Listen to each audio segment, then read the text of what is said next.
Hi students, welcome back to Only One Marks channel. So in the video 12th and physics lesson 1 important 5 mark question question number 2 electric field due to dipole at a point on the equatorial plane.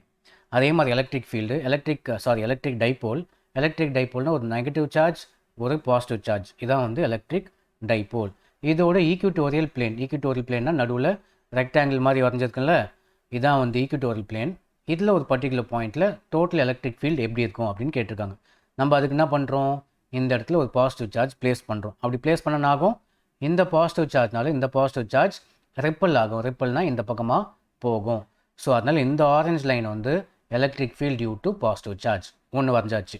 Next இன்னொரு electric field, அதே positive charge இந்த negative சார்ஜ்னால ஆகும் attract ஆகும், இந்த பக்கமாக attract ஆகும். So இந்த ஆரஞ்ச் லைன் வந்து electric field due to negative charge. So E minus அப்படின்னு போட்டுக்கணும். ஸோ டோட்டலாக பார்த்தீங்கன்னா 2 எலக்ட்ரிக் ஃபீல்டு கிடைக்குது. ஒன்று இது, இன்னொன்று வந்து இது. ரெண்டுத்தையும் நம்ம ரீசால்வ் பண்ணால் டோட்டல் எலக்ட்ரிக் ஃபீல்டு இந்த பக்கமாக இருக்கும் அப்படின்னு இங்கே காமிச்சிருக்காங்க. எப்படி வந்ததுன்னு சொல்லிட்டு இந்த டயக்ராமில் நம்ம பார்த்துக்கலாம். ஓகேவா? மீதி பேசிக்ஸ்லாம் பார்த்தீங்கன்னா இங்கேருந்து இந்த டிஸ்டன்ஸ் வந்து ஆர்ன்னு கொடுத்துருக்காங்க. மேக்னிடியூட் ஆஃப் எலக்ட்ரிக் டைப்போல் பார்த்தீங்கன்னா -p, அது இந்த ஏரோ மார்க் இப்படி போட்டுக்கோங்க. அதோட டைரெக்ஷன் இந்த பக்கமாக இருக்குது. ஓகேவா? இந்த டைப்போலோட டைரெக்ஷன் எதை பேஸ் பண்ணிட்டுனா டோட்டல் எலக்ட்ரிக் ஃபீல்டோட டைரெக்ஷன், அதான் இந்த பக்கமாக போட்டிருக்காங்க. நெக்ஸ்ட்டு வேறு என்னது, இந்த டிஸ்டன்ஸ் வந்து ஏ, அதே மாதிரி இங்கேருந்து இந்த டிஸ்டன்ஸும் ஏ. ஸோ இதெல்லாமே பேசிக்ஸ். இப்போ நெக்ஸ்ட் என்ன பண்ணலாம், இந்த 2 எலக்ட்ரிக் ஃபீல்டு கிடச்சதில் அது மட்டும் செப்பரேட்டாக நம்ம எடுத்து அதை சால்வ் பண்ணணும். So electric field due to positive charge, electric field due to negative charge ரெண்டுமே வரைஞ்சி வச்சுருக்கோம். 2 ஆரஞ்ச் லைன் வரைஞ்சி வச்சுருக்கோம். எப்போவுமே ஃபிசிக்ஸில் வந்து பார்த்திங்கன்னா ஒரு வெக்டார் இப்படி கோணையாக இருக்குன்னா இந்த வெக்டாரை வந்து நம்ம 2ஆக டிவைட் பண்ணிடணும். ஒன்று வெர்டிகல் காம்பனண்ட், இன்னொன்று ஹாரிசான்டல் காம்பனண்ட். சப்போஸ் இது இ வெக்டார், இ ப்ளஸ்ன்னு இங்கே இருக்குது. ஓகேவா? இ ப்ளஸ்ன்னு இங்கே இருக்குது, அதே இ ப்ளஸ்ஸே போட்டுக்கலாம்.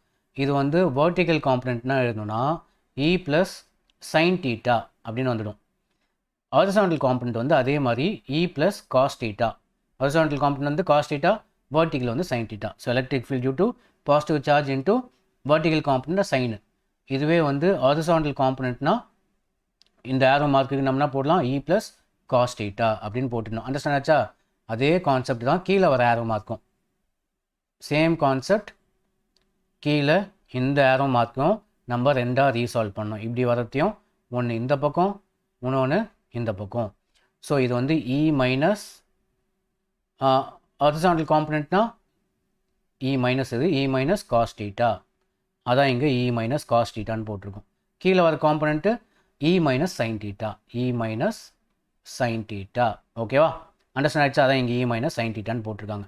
Okay fine. இப்போ நம்ம அந்த வெக்டார்ஸை மேலே இருக்க வெக்டாரும் 2ஆக டிவைட் பண்ணிட்டோம், கீழே இருக்க ஆரஞ்சு வெக்டாரும் 2ஆக டிவைட் பண்ணிட்டோம்.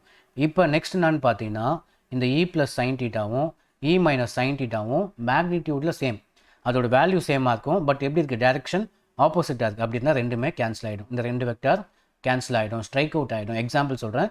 சப்போஸ் இது 5ஆக இருந்தால் இது -5, 5 - 5 0ல் அந்த மாதிரி இந்த ரெண்டுமே கேன்சல் ஆகிடும். அப்போ மிச்சம் மீது நமக்கு கிடச்சிருந்தது இ plus cos தீட்டாவும் E minus cos theta, இந்த 2 மட்டும்தான் இருக்குது. இதான் வந்து டோட்டல் எலக்ட்ரிக் ஃபீல்டு. ரெண்டுமே எந்த பக்கமாக இருக்குது, இந்த டைரெக்ஷனில் இருக்குது. இந்த டைரெக்ஷனில் இருந்தால் நம்ம என்ன சைன் போடுன்னு சொல்லியிருந்தேன், மைனஸ் சைன் போட சொல்லியிருந்தேன். அப்போ டோட்டல் எலக்ட்ரிக் ஃபீல்ட்னா போடலாம், மைனஸ் போட்டு இந்த இ ப்ளஸ் காஸ் தீட்டா. திரும்ப இதையும் எழுதணும், இதுவும் எந்த டைரெக்ஷனில் இருக்குது, இதே டைரெக்ஷன், அதுக்கும் மைனஸ் போட்டு இ மைனஸ் காஸ் தீட்டா அப்படின்னு எழுதியாச்சு. பி கேப்ன்றது டைரெக்ஷன். ஓகேவா? நெக்ஸ்ட்டு இதான் வந்து டோட்டல் எலக்ட்ரிக் ஃபீல்டு. இதில் நம்ம என்ன பண்ணுறோன்னா எலக்ட்ரிக் ஃபீல்டோட வேல்யூ நம்ம சப்ஸ்டியூட் பண்ணணும். அதுக்கப்புறம் காஸ் தீட்டா வேல்யூ சப்ஸ்டியூட் பண்ணி சிம்பிளிஃபை பண்ணி ஆன்சர் கொண்டு வரணும். அதெல்லாம் வந்து பேசிக் மேக்ஸு. இப்போ நான் சொன்னது வந்து ஃபிசிக்ஸ், இந்த கொஷினோட கான்செப்ட். ஓகேவா? இப்போ எலக்ட்ரிக் ஃபீல்டோட வேல்யூ ஜென்ரல் என்னது, 1/4πε0 Q/r² நம்ம பார்த்துருக்கோம். இதான் வந்து எலக்ட்ரிக் ஃபீல்டோட வேல்யூ. இந்த ஆர்ன்றதுனாது டிஸ்டன்ஸ். அப்போ electric field due to positive சார்ஜ்னா இங்கேருந்து இந்த distance, electric field due to negative சார்ஜ்னா இங்கேருந்து இந்த டிஸ்டன்ஸு. ஓகேவா? அப்போ இந்த டிஸ்டன்ஸ் நம்ம ஃபஸ்ட்டு கண்டுபிடிக்கணும். இல்லை, நம்ம தான் கண்டுபிடிக்கணும். இந்த டிஸ்டன்ஸ் நமக்கு தெரியும் 6, இந்த டிஸ்டன்ஸு ஏ. ஸோ ரைட் ஆங்கிள் ட்ரையாங்கிளாக இருந்தால் பித்தாகரஸ் தியரம் யூஸ் பண்ணி இந்த பெரிய சைடு கண்டுபிடிக்கலாம். எப்படின்னா ஸ்கொயர் ரூட் ஆஃப் இந்த ரெண்டு சைடோட ஸ்கொயர் நம்ம பண்ணிடணும். So R square plus a square அப்படின்னு போட்டால் நமக்கு இந்த சைடு கண்டுபிடிச்சிடலாம். அதே தான் இந்த சைடும், ஓகேவா? இந்த டிஸ்டன்ஸும் அதே தான். ஏன்னா இந்த சைடு ஆறு, இந்த சைடு ஏ, ரெண்டுமே சேம் தான். அப்போ உங்களுக்கு பார்த்தீங்கன்னா இந்த சைடும் அதே தான் கிடைக்கும். Square root of r square plus a square. எதை வச்சு நம்ம கண்டுபிடிச்சோம்? பித்தாகரஸ் தேரம், ஓகேவா? அப்போ நம்ம எலக்ட்ரிக் ஃபீல்டில் கீழே இந்த ஆர் ஸ்கொயர் இருக்குது பார்த்தீங்களா? இந்த ஆருக்கு பதிலாக என்ன போடணும்? ஆறுன்றது டிஸ்டன்ஸு. அப்போ டிஸ்டன்ஸோட வேல்யூ என்னது? Square root of r square plus a square, ஓகேவா?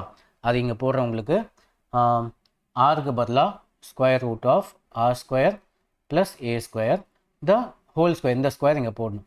அப்போ இந்த ஸ்கொயரும் இந்த ஸ்கொயர் ரூட்டும் கேன்சல் ஆகிடும். அப்போ மீதி என்ன இருக்கும்? இது மட்டும்தான் இருக்கும். R square plus a square மட்டும்தான் இருக்கும்.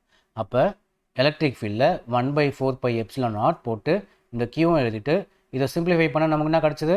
வெறும் r square plus a square. அது மட்டும் போட்டுக்கோங்க. அண்டர்ஸ்டாண்ட் ஆச்சா? இது வந்து electric field due to positive சார்ஜும் இதே வேல்யூ தான் இருக்க போது, electric field due to negative சார்ஜும் இதே தான். ஏன்னா டிஸ்டன்ஸ் வந்து ரெண்டுத்துக்குமே சேம் தான். ஸோ அதை வந்து இந்த எலக்ட்ரிக் ஃபீல்டு இந்த ஃபார்ம் இந்த டெரிவேஷனில் சப்ஸ்டியூட் பண்ணுங்கள். இதில் வந்து சப்ஸ்டியூட் பண்ணோம். இந்த எலக்ட்ரிக் ஃபீல்டுக்கு பதிலாக இ ப்ளஸும் இ மைனஸ்க்கு பதிலாக சப்ஸ்டியூட் பண்ணலாம். ஸோ இ ப்ளஸுக்கு பதிலாக ரெண்டுமே மைனஸ்ன்னு போட்டாச்சு. 1/4πε0 q by r square plus a square cos theta p cap மைனஸ்ன்னு போட்டு திரும்ப அதே எலக்ட்ரிக் ஃபீல்டுக்கு பதிலாக 1/4πε0 q by r square plus a square போட்டு into cos theta p cap, ஓகேவா?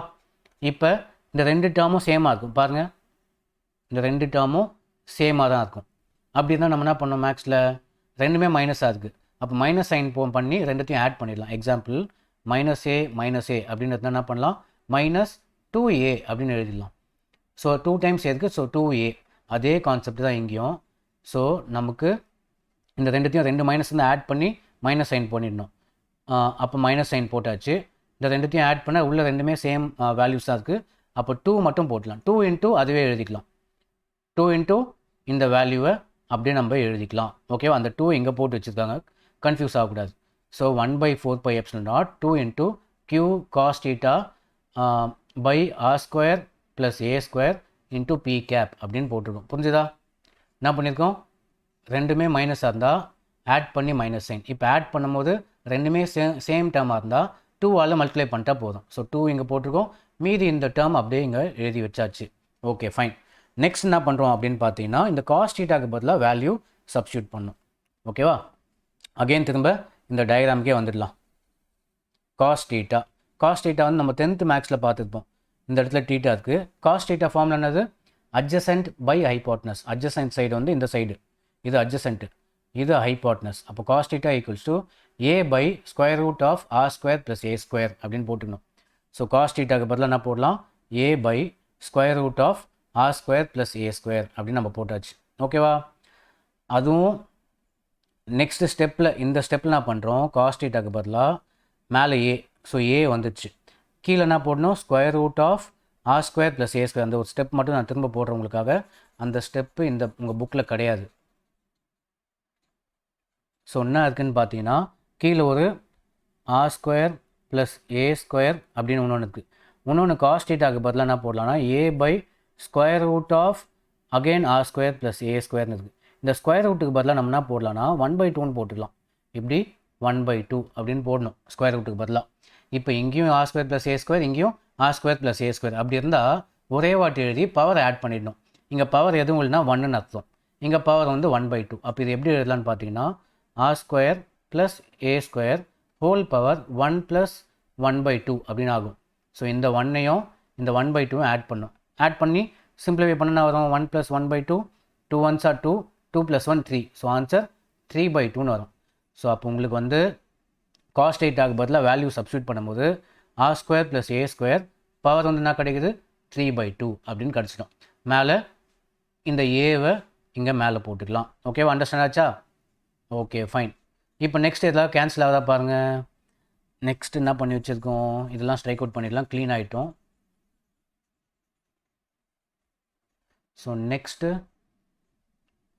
Okay, fine. நெக்ஸ்ட்டு வந்து 2QA இன்ட்டு பி கேப். இது எதோட வேல்யூ? இதுக்கு முன்னாடி கொஷின்லேயே பார்த்துருக்கோம்.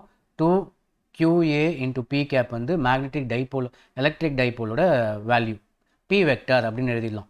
ஸோ 2QA இன்ட்டு பி கேப்புக்கு பதிலாக பி வெக்டார். அப்போ இந்த டேர்முக்கு பதிலாக நம்ம இங்கே பி வெக்டார்னு போட்டாச்சு. மீதி அப்படியே எழுதிக்க வேண்டியது தான். 1/4πε0 r² + a² ஹோல் பவர் 3/2.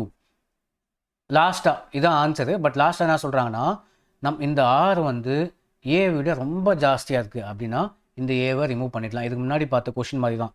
நம்ம எடுத்த பாயிண்ட் ஆர் வந்து ரொம்பவே அதிகம் ஏ கம்பேர் பண்ணும்போது. ஏ வந்து ரொம்ப 0.001 இருக்குன்னு வச்சுக்கோங்களேன். இந்த ஏ இருந்தாலும் ஒன்று தான், எல்லா காட்டியும் ஒன்று தான். அதனால் இந்த ஏவை ரிமூவ் பண்ணிடலாம். ஏ ரிமூவ் பண்ணிட்டேன் ஆகும் r² ஹோல் பவர் இந்த 3/2 இருக்குது, 3/2. இப்போ என்ன ஆகும், 2 கேன்சல் ஆகிடும். உங்களுக்கு வந்து 3 மட்டும்தான் இருக்குது. ஸோ அதனால் r³ அவ்வளோதான். ஸோ ஏ ரிமூவ் பண்ணிவிட்டு 3/2 உள்ள r² நம்ம போட்டால் 2 கேன்சல் ஆகிட்டு 3 மட்டும் வந்துடும். ஸோ ஃபைனல் ஆன்சர் பார்த்தீங்கன்னா -1/4πε0 p vector by r³. So இதுதான் வந்து electric field along the equatorial plane. ஓகேவா? வெரி வெரி இம்பார்ட்டன்ட் கொஷின், 5 மார்க்கில் கேட்பாங்க. ஸோ தேங்க்ஸ் ஃபார் வாட்சிங்.